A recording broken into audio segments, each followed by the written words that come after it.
साहूकार अपनी आलीशान हवेली में बैठा हुआ गहरी सोच में डूबा हुआ था कि तभी उसका नौकर और सलाहकार माधव सिंह वहां पहुंच गए।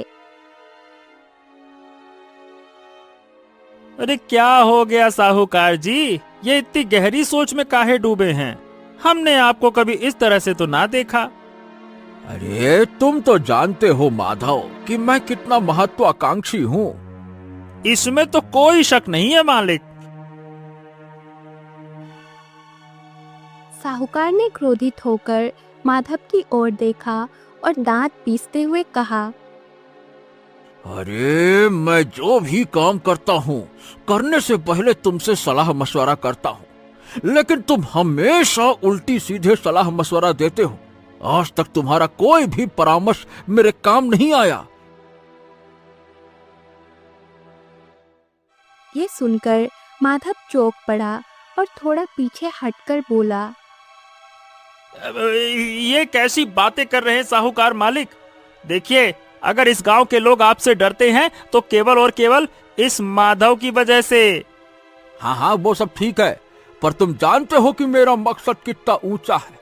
मैं इस संसार पर शासन करना चाहता हूँ, वो भी बगैर युद्ध किए, और मैं इस राज्य का राजा बनना चाहता हूँ, वो भी बगैर एक बूंद खून बहाए। अब तुम मुझे बताओ कि ये सब कैसे संभव हो सकता है? साहूकार की ये बात सुनकर माधव गहरी सोच में डूब गया। कुछ क्षणों के बाद उसने धीमे स्वर में कहा, एक उपाय है मालिक। हमारे गांव की सीमा के पास में जो खंडहर है, उसके भीतर एक साधु वर्षों से पता नहीं कौन सी तंत्र क्रिया में लीन है। सुना है कि उसके पास विचित्र किस्म की जादुई शक्तियां हैं। वो इस मामले में तुम्हारी मदद कर सकता है। ये सुनकर साहूकार चौंक गया और बोला, वाह माधव वाह, तुम ही तो हो मेरे सच्चे सलाहकार। चलो तो हम आज ही उसके पास चलेंगे।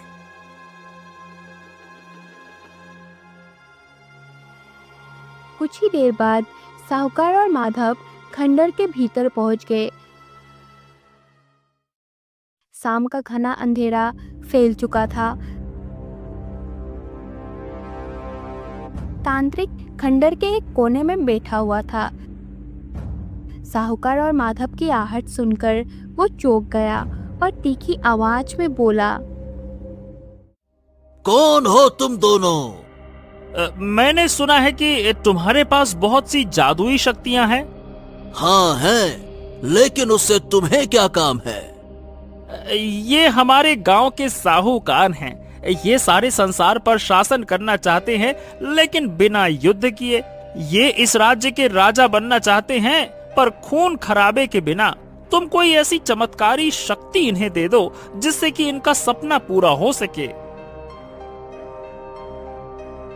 तांत्रिक दूर तक गूंजती हंसी हंसने लगा और फिर गंभीर होकर बोला,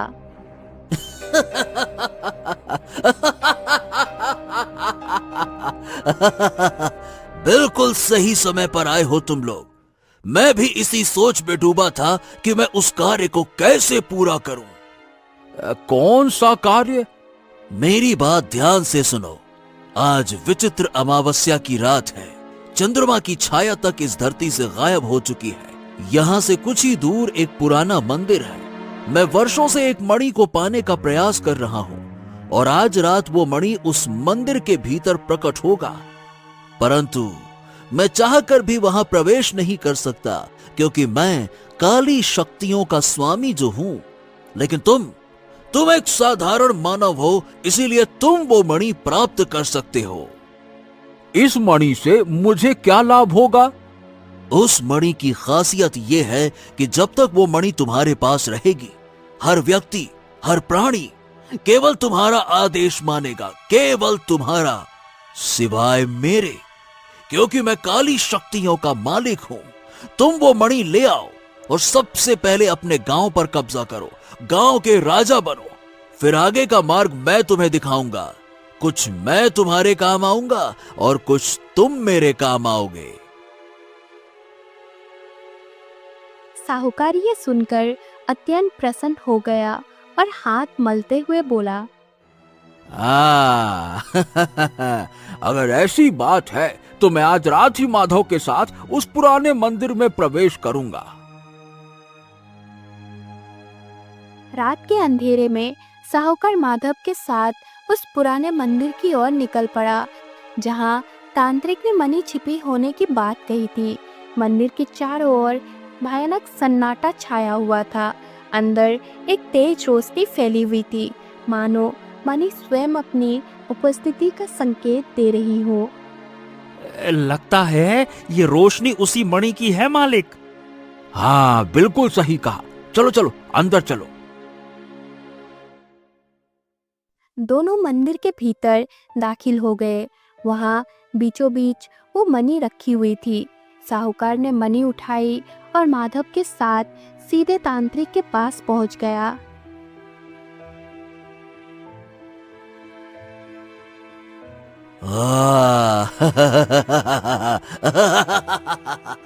तू जानता नहीं कि तूने अपने हाथ में क्या उठाया हुआ है। इस मणि के लिए मैंने वर्षों तपस्या की है। अब जाकर ये हाथ आई है। अब जा, इसे लेकर अपने गांव चला जा और इस मणि से तू किसी भी मनुष्य से अपनी बात मनवा सकेगा, क्योंकि कोई भी तेरे खिलाफ बोल नहीं सकेगा। अगली पूर्णिमासी को मैं तेरे घर पर आऊंगा और फिर तुझे बताऊंगा कि आगे क्या करना है।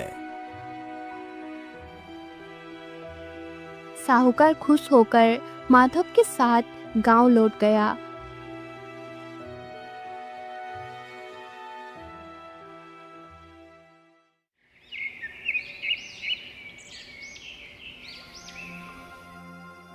ए माधव, सुन तो, सुखिया चाचा के पास बहुत जमीन है। मेरी हमेशा से उस पर नजर थी, पर राजा से उनके अच्छे संबंध के कारण मैं कुछ कर नहीं पाया। अरे तो देर किस बात की है मालिक, चलिए खेत अपने नाम करवा लेते हैं। चलिए। दोनों सुखिया के खेत पर पहुंच गए। ओ साहूकार, आप आज अचानक से मेरे खेत पर? अब मुझे तुम्हारे खेत बहुत पसंद है। मैं चाहता हूँ कि तुम इन्हें मेरे नाम कर दो। साहूकार ने जेब से मणि निकाली। मणि की चमक से सुखिया सम्मोहित हो गया। ये सारे खेत आज से आपके हैं। कहो तो अभी अंगूठा लगा दूं? माधव ने तुरंत सादा कागज निकाला और सुखिया ने उसमें अंगूठा लगा दिया। ये लो भैया, अब से सारे खेत मेरे हो गए और अब से तुम सिर्फ मेरा आदेश मानोगे। ठीक है, जैसा आपका आदेश। साहूकार जी, ये तो चमत्कार हो गया। हाँ रे माधव, ये मणि तो वाकई जादुई निकली। लेकिन इस मणि पर नियत खराब मत करना मालिक। तांत्रिक ने कहा है कि वो फिर से आएगा। कुछ ही दिनों में साहूकार ने गांव की जमीनें हड़प ली। हर किसान मणि के प्रभाव में आकर अपने खेतों का अधिकार उसे सौंप देता।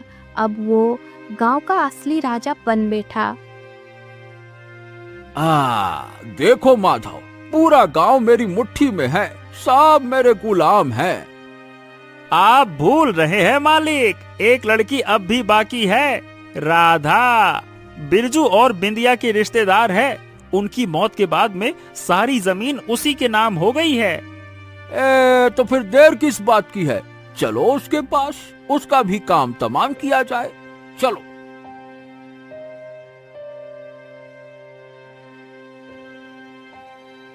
दोनों राधा के खेत पहुंच गए। तुम यहाँ क्या करने आए हो? आज से ये सारे खेत मेरे हो गए और तुम मेरी गुलाम हो। साहूकार ने मणि निकाली और माधव ने कागज, लेकिन राधा पर कोई असर नहीं हुआ। अरे अरे, तुम्हारा दिमाग तो ठीक है, मैं अपनी जमीन क्यों दूं? इतना बोलकर राधा ने साहूकार को एक जोरदार चाटा मार दिया। साहूकार और माधव स्तंभ रह गए। ए मालिक, इस मणि का असर क्यों नहीं हुआ? हाँ, मैं भी हैरान हूँ। तुम दोनों के पास जरूर कोई काला जादू है जिससे तुम लोग सबको बस में कर लिया है। मैं ये बात राजा सूरज सिंह से कहूंगी। राधा महल की ओर निकल पड़ी। कुछ ही समय बाद राधा राजा सूरज सिंह को लेकर गांव लौटी। राजा साहूकार और माधव से बोला, राधा कह रही है कि तुम दोनों के पास में कोई जादुई वस्तु है जिससे लोगों की जमीनें हड़प ली गई हैं। अब सच सच बताओ, क्या ये बात सच है? राजा सूरज को सामने देखकर साहूकार और माधव दोनों घबरा गए। महाराज, ये लड़की झूठ बोल रही है। गांव वालों ने अपनी जमीनें अपनी मर्जी से हमारे नाम की हैं, और जिसे ये लड़की अपना खेत बता रही है ना महाराज, वो खेत तो इसके दूर के रिश्तेदार बिरजू और बिंदिया का था, जो कुछ समय पहले ही संसार छोड़कर चले गए। ये तभी से उस खेत पर कब्जा करके बैठ गई है। राजा सूरज सिंह को ना जाने क्या हुआ, उसकी आंखों में एक विचित्र सी चमक आ गई थी और वो एक सम्मोहित अवस्था में राधा के गाल पर एक जोरदार चाटा मार बैठा। नालायक कहीं की! साहूकार और माधव बिल्कुल सही कह रहे हैं। ये कभी झूठ नहीं बोल सकते। जो कह रहे हैं वही सच है और वही करो।